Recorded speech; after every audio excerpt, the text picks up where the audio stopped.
Hello, Working Within listeners and viewers. Ecstatic to be sharing another season 3 episode with all of you.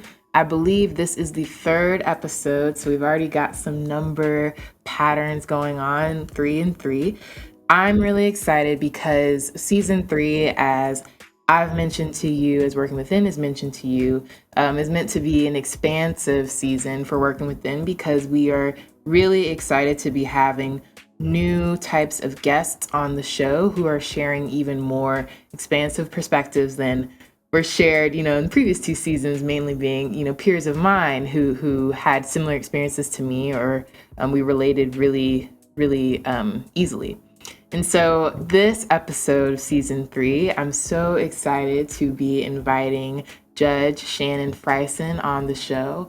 Judge Frison is someone who I've had the honor to meet through a mutual friend of ours, mentor really for me, and is just someone that I read bios for, saw LinkedIn profiles and speeches, and really admire her strength and passion in kind of advocating for the causes that she cares about, especially as her with her position in the Massachusetts Superior Court. So I don't want to steal any of her thunder.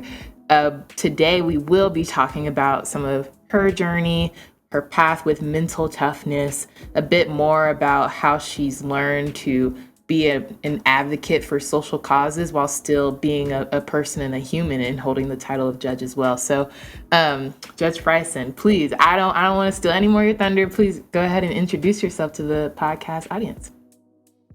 Hello, my name is Shannon Frison. I'm a justice of the Massachusetts Superior Court. This is my 13th year on the bench. Prior to this court, I spent about 4 years on the Boston Municipal Court, and the rest of the time has been on this court. Prior to that, I was practicing law in Massachusetts, criminal and civil, but mostly criminal. And prior to that, I was on active duty in the Marine Corps, doing Marine Corps things and being a judge advocate and prosecuting in that setting. Prior to that, I was in school and I went to Georgetown for law school. I went to Harvard for my undergraduate studies. And I'm from Chicago originally. So I'm a transplant to Massachusetts from Chicago, but I've been here long enough now that I call it home as well. I'll leave it there. That's probably a good enough snapshot.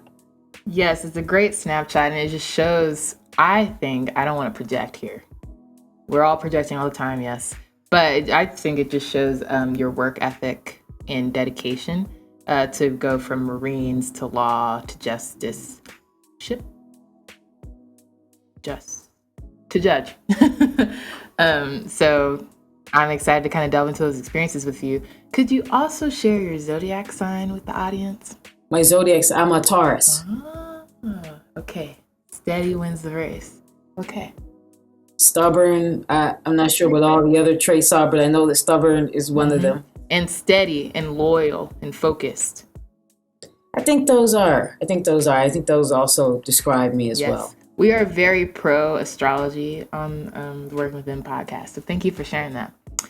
Okay.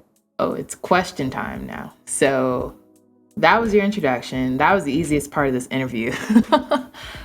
So when we first decided on mental toughness, and we kind of had a conversation to get there, of course, what came to mind for you? What experiences have shown you that, it is my mind over matter? Just about all of my experiences have shown me that. In particular, my time in the Marine Corps really brought that to light and into focus. I think that type of training and that type of work and atmosphere really shows you who you are physically and mentally, and what you can do, things you might not have thought you could do, and things you may not have thought you could get through. So that was a big learning experience in terms of mental toughness in the Marine Corps. Could you give an example of an experience you had in the Marines, or many, that just really pushed you to that edge and just made you really challenge yourself and then overcome? In terms of the training environment, just about all of it was pushing me. But in particular, you have a lot of time that you spend in the field, what we would call in the field, in Marine Corps training, particularly officer training. And it may be a few days, it may be a week or more, in which you are outdoors carrying out some maneuver or exercise that is mimicking wartime conditions. And when I was in training at the basic school of the Marine Corps, it was a winter course. And so that time spent outside is particularly difficult in the dead of winter in Virginia. And so you learn a lot about yourself and the people around you, and what you can do and what you can withstand. What did you have to tell yourself in those moments? Because, you know, I know I communicated this to you separately already, that, you know, my dad is in the military, so I get it. I have not experienced it, of course, but I totally get the complete mental transformation that occurs with folks who have been active duty. And I know my dad, you know, he's just so he's almost so too selfless right now because of his his own mindset shift there. But I know he has several mantras. You know, he loves his country. He would do anything for it, that he's repeated to me through my life. I'm wondering, do you have any mantras that just help you get through those times, and now and back then? Well, I try to think about all the people who have gone before me in this particular endeavor, whether it is becoming a Marine officer or some particular aspect of that training and education, or whether it has been in the practice of law, thinking about the experiences that people before me have had, and a lot of which were way more difficult. You know, you were coming into the Marine Corps or serving or training in the Marine Corps at a time when Black people were just being allowed to serve. That was a totally different, segregated experience where you had to go through those injustices, as well as the difficulty of the training and the work itself.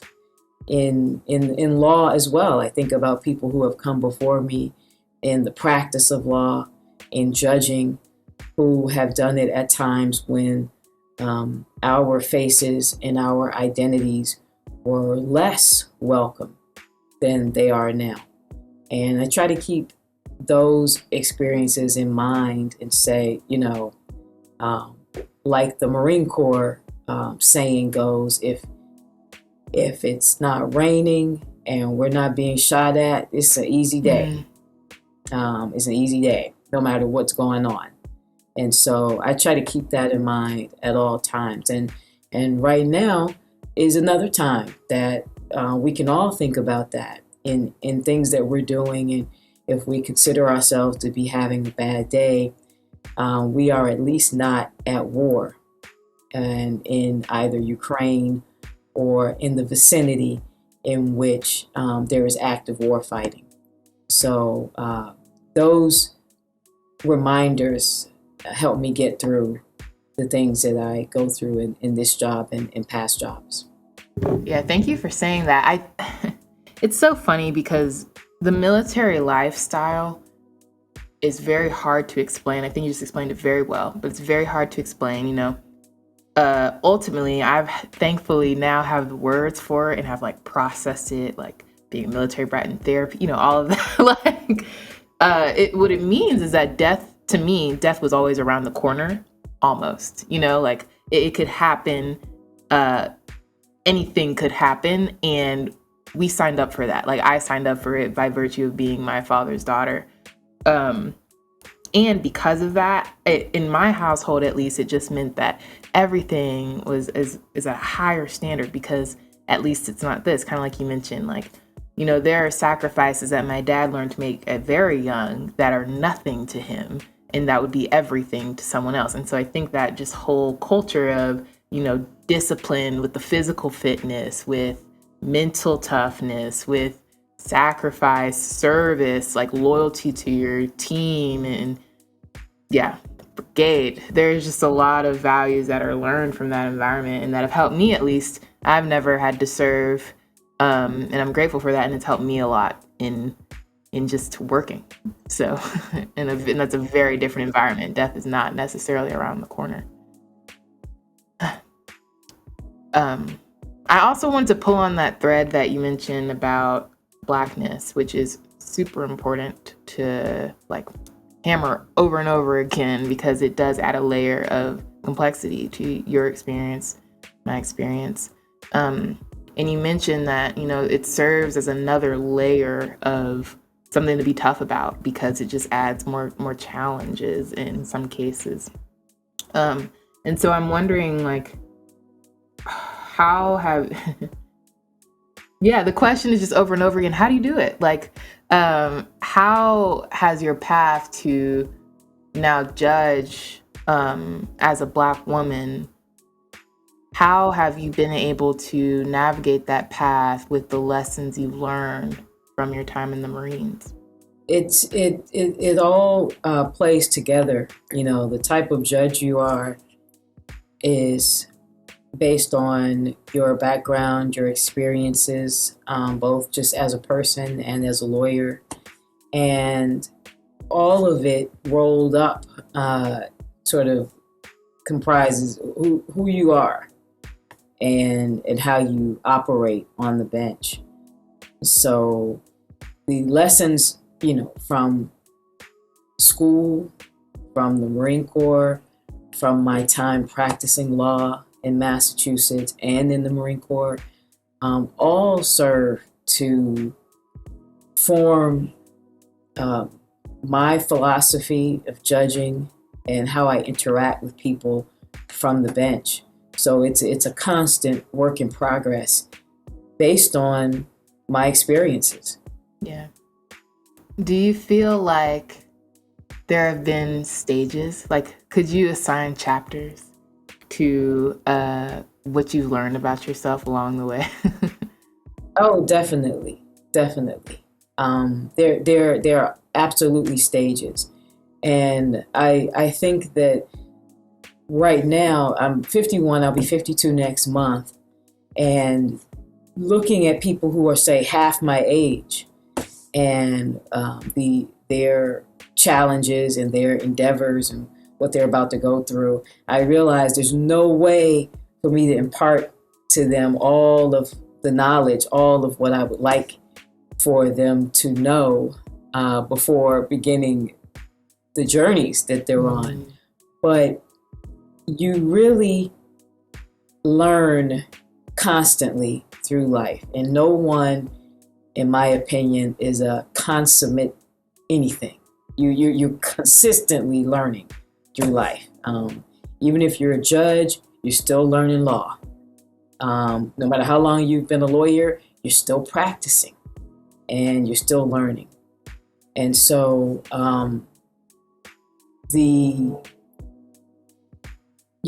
at some point in my life, say in my 20s and early 30s, I really didn't even talk about where I went to school, what my background was. I was a little shy, if you can believe that. I was a little shy about totally being myself, talking about my skills, talking about my education, talking about my background. And it really took other people to say, "What? Oh, you don't even have any stickers on your car that say, Harvard, Georgetown, Marine Corps,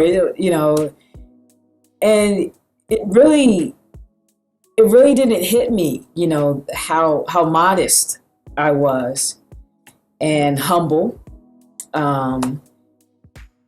And nothing is wrong with either of those two traits. But I think as Black people, we are probably too modest and sometimes too humble about our accomplishments, our skills, our education, our intelligence. And we should promote ourselves a lot more. And so at some point, I sort of came out of that stage where I was, sort of outwardly proud of, being a Harvard alum, being a Georgetown alum, being a Marine, these things that really formed me. And even coming onto the bench eventually, even since I've been on the bench, I've still been in stages. As a young judge, young or new judge, you may be a lot more timid, a lot more hesitant to make certain rulings, take certain positions, to speak, even in a forum like this. And over time, I have gained a voice that I think is necessary to this court, necessary to the communities that I serve, and necessary to the whole Commonwealth, in a way that I and other people may not understand right at this moment. It may be years from now that the significance of my presence and my voice becomes clear. So I think everyone's life is a series of stages, and mine is no different. It has certainly been that. Yeah, that's amazing. I agree. Life for all of us is a series of chapters. I find myself thinking about that so often, like memoirs, for example. Like all of us have them, and they're my favorite genre of book, actually, especially after I graduated school, because I want to solve life a little bit. So thank you for sharing that. Mm-hmm. And also about those points of like expressing yourself, being proud of who you are, because again, I do think like pride can get such a bad rap sometimes when it's absolutely necessary. It's when it's too much pride. I mean, but pride is not inherently like bad or evil to have, especially for yourself, especially as a Black person, especially as a Black woman. Don't get us started on that. But that, in addition to like you being an advocate, is how I would describe it. And I don't want to speak for you, of course, but to have the tenacity, persistence, clarity to be able to speak for yourself and then speak on behalf of others in what you believe in or what you think is wrong with things that could be changed. Kind of how you mentioned, like, you don't know how your presence will live on in your legacy, but I think you are doing what you can now, and that's very admirable. So anyway, I said all that. I would love, like, could you share with the audience how you approach advocacy right now in your role and outside your role, and some of the things that you're working on that just like show are extensions of what you care about and are proud about of yourself? Well, as a judge, in general, I'm no longer an advocate in the way that you are as a lawyer, and people who are either representing folks or pushing certain issues or postures or ideas. So I have to take a more neutral stance as to most things. What I am an advocate for is the education of Americans in terms of our history and the focus that we now have on race relations, racial history, and the effects of bias in this country. So in those respects, I guess I am an advocate. Of course, that's not for any one particular person or thing, but an advocate of us doing better in this country when it comes to race and bias, so that in each of these settings, including court, we have better outcomes, more fair outcomes. Yeah. More fair. More fair for the Commonwealth, as you said it. When you said that, I was like, oh, yes. Yes. And you also mentioned just being proud of who you are. My mentor let me know about you because first, you have articles about you about being super tattooed. Like you are a tattooed judge. And so could you just tell me more? And also we have short hair. Like these things are not to be, I would say underemphasized because they require individuality. And so could you just say more about how you've learned to be okay with being who you are? I think that's something I'm still learning how to do. And especially with such a visible position. I'm still learning it too. Again, I don't think anyone is perfect at it, not even in their own authenticity or stepping into any role that they have fully. I think it's always a work in progress. I believe I've definitely gotten better at it, and I'm more vocal and outspoken about it. But it has taken a while, like you talked about, the stages. I didn't come onto the bench with my neck tattooed. And I didn't do that while I was in school. And of course, some common wisdom for students is to, or at least when I was a student, is to, not get tattoos and piercings and things that were considered weird or unprofessional, I'm going to use that term, until you sort of get to where you're going, know what type of work you're going to be doing and whether that's important or not. And I think given the visibility of this job, it's certainly one of the jobs in which people, judges, and other people who work for the courts are concerned about their appearance and want to look a certain way and dress a certain way and appear a certain way for court purposes. The age-old stigmas against tattoos, I think it has to become a thing of the past. There are so many assumptions about people with tattoos. Oh, you must be a biker. Oh, you must be a gang member. Or you must be a criminal. Or you must be you don't must be anything because you like to adorn your body. It's not very different from jewelry that you wear and anything else that you wear just because you like it. And it certainly has no impact or bearing on how you do your job or what you know or how good you are. And so I think that my tattoo artist name is Matt Driscoll, and he has his own shop in Salem, Massachusetts called Ninth Realm Gallery. And he is a true artist who tattoos, but he paints and sculpts and does all types of art. And one thing that he is so excited about his work on me is that I am on the bench and I am showing that tattoos are universal and they are a thing of beauty and they are a personal choice that don't have anything to do with your profession.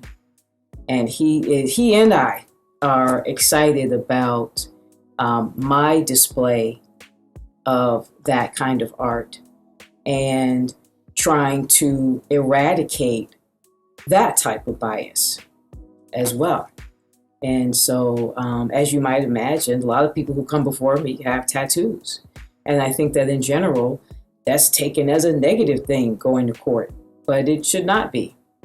Again, I don't have cases that are about tattooing. The cases are about something else. And that just happens to be another thing that people can attribute some bias to. And not unlike other attributes that people are biased against, it's irrational. Yes. No, you're right. Sorry. But you're right. It is irrational. I just wasn't expecting that word, but you're right. Yeah. The tattoo thing. First, since we're talking about mental toughness, if you've never sat in a chair, getting your arm, back, whatever, tattooed listeners, viewers, that'll teach you some mental toughness as well. I had to practice my yogic breathing when I got a snake on my spine. I was literally just taking deep breaths in and out like I was doing yoga because it was bad. But anyway, not to take a... It's a bit of an ordeal. It's a bit of an ordeal getting a tattoo, yes. That one especially. The others are okay, but yeah. So that's the mental toughness. But also what you mentioned about tattoos. Again, that's something I actually battled for a long time because I love art. Tattoos are expressions of art. They're expressions of yourself. They're adornments. They're jewelry, like you mentioned. They just happen to be permanent, but they're not even permanent if you really don't want it to be. They just happen to be permanent. And I feel like that adds to the stigma as well. It's like, oh, that's there. So you're stuck with that. Actually, I have this. I'm happy about having it, And so I am grateful that you mentioned that because I've had to be strict with undoing my own biases with tattoos to allow myself to do that because I love them and I love art and I love tattoo artists. Okay. So we're talking about being tough, right? And we really went there because we started talking about needles and permanent ink. But on the other side of that toughness, there is softness. The universal principle of opposites. Have you found ever that the toughness has gotten in the way of you being softer or more vulnerable or whatever word fits there, that is the opposite of just having to bunker down and do something or stay focused or forget how you feel about something to get through, like on that winter test you mentioned in the Marines? Are there moments that have made you realize, like, sometimes that toughness, you gotta leave it behind? Well, I think it is sort of, an opposite trait sometimes to compassion and empathy. It can be, it doesn't have to be. But again, because of my background, my upbringing, I have been able to use it, but not have it be overwhelming in my life. So there is always room on the bench for mercy and compassion and empathy. No matter what the people before you have done or are accused of or have been involved in, there's always a place for that. And it's not on display in every single case and every single matter. But I think as judges, we should not lose sight of those qualities that we were taught in kindergarten. Some people say you learn everything you need to know in life in kindergarten, in the sandbox, how to treat people, how you want to be treated. You remember how other kids made you feel. It didn't matter what they're saying. It's about how it made you feel. And that carries you into all aspects of life. And I think into any work, and particularly work like this, which is about human beings. Everything that happens in this courtroom is a human endeavor of some sort. And there are some commonalities amongst humans that from the bench, I think it's very important to remain cognizant of, and to not consider myself so high up that I don't understand human nature anymore. So I try really hard to keep that in mind, and the people around me help me do that. Yeah, humanity. It's so important and so easy to forget about because it can be taken for granted because we are all human. Yes. And we assume we're being humane. No. So yeah, thank you for expounding on that. And to tie in some themes of, we've talked a lot about personal development through the lens of, I would say, like mental habits, mindset, mental toughness, mental fortitude, whatever word you'd like to choose for it, listeners. But also that wellness piece, which has to do with kind of like being comfortable sharing yourself, being comfortable sharing your values. How are you able to unplug from having such a human job? Because the humanity I could imagine is taxing. And especially as someone who's also, an advocate for education about bias, and which is personally, like, that's something we personally deal with in a very taxing way as Black women. So I'm wondering, how do you like recharge that battery and keep doing what you do every day? It's very tough. You said the humanity is taxing. That's a good way to put it. That pretty much sums up this work. The recharging for me happens at home with my fiance. It happens with my 6-year-old daughter. It happens with my family, who are mostly in Mississippi, whom I visit a lot. It happens with my network of friends from Harvard, Georgetown, Marines. The people I know keep me grounded and sane. Yeah, absolutely.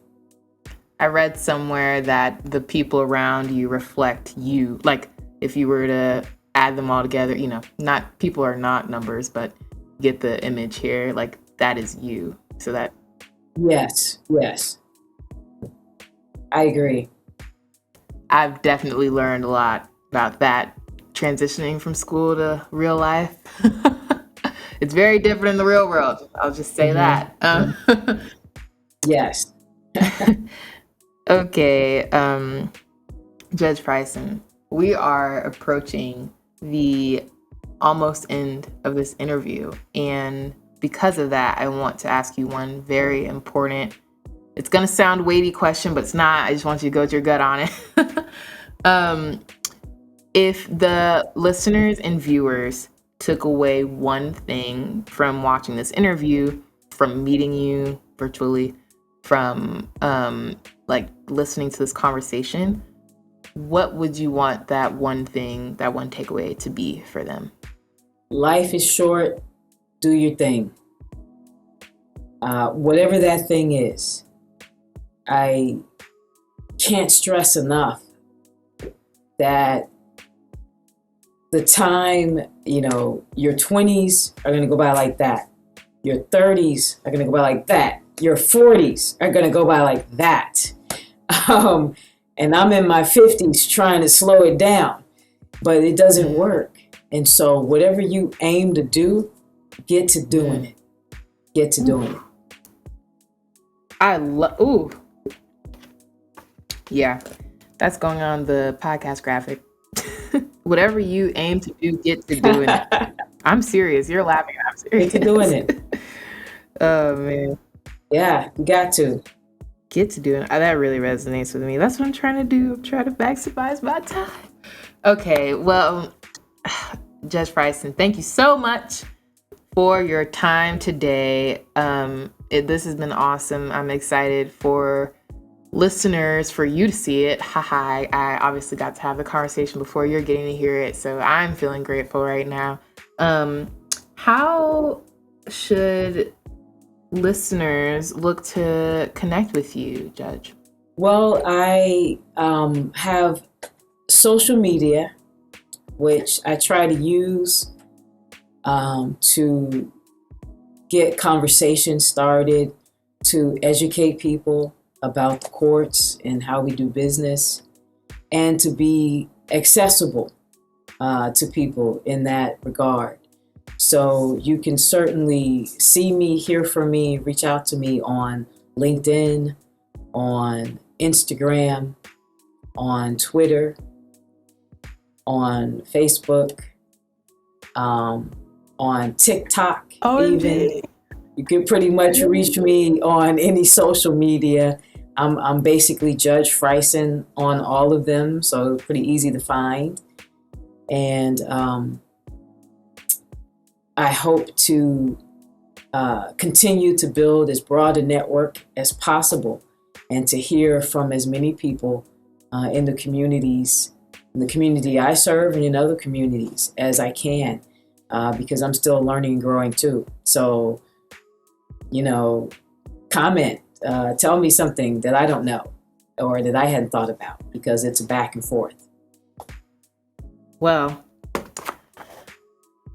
this has been wonderful. Judge Frison, thank you so much for your time. Again, I know I've said that like 3 times, but I mean it. And I am so excited that the listeners will be able to listen to this soon. Listeners, I hope you heard what she said today. If you want to do something, get to doing it. That's what we've been saying this whole time. But anyway, thanks for listening if you made it this far and viewing. And we'll see you soon in our next episode.